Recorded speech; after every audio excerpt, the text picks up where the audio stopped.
So guys, nandito nga tayo sa bodega ni Ninong dito sa May Divisoria sa 99 Mall po. Ayan oh.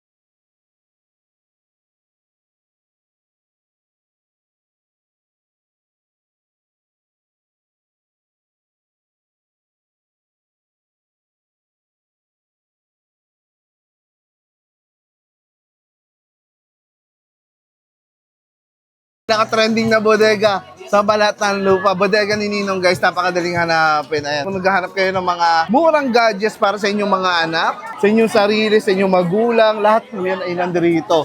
Ay nako, tignan nyo naman guys. So, yung mga bit-bit nilang mga cellphone, ang dami. Para yan sa mga mahal nila sa buhay. Ayan.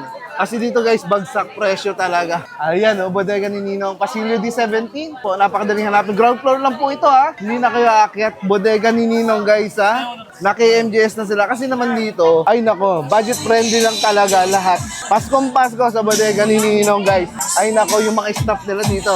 Di na sila dito makakain sa dami. Araw-araw ganyan ang sitwasyon guys. Ayan, yung mga nagsibilihan ng mga TV. Hello, sir. Ayan, no? Ayun, yung mga bumibili ng TV. Mga smart TV po. Sa bodega ni Ninong. Sa bodega ni Ninong, guys. Talaga namang sumusugod na ang lahat. Ayan, yung iba dyan, guys, galing pa ng Muntinlupa, galing pa ng Alabang, galing pa sa malalayong lugar, sa may Pasay. Pumupunta rito sa bodega ni Ninong. Kasi nga naman dito, bagsak presyo po. Ayan.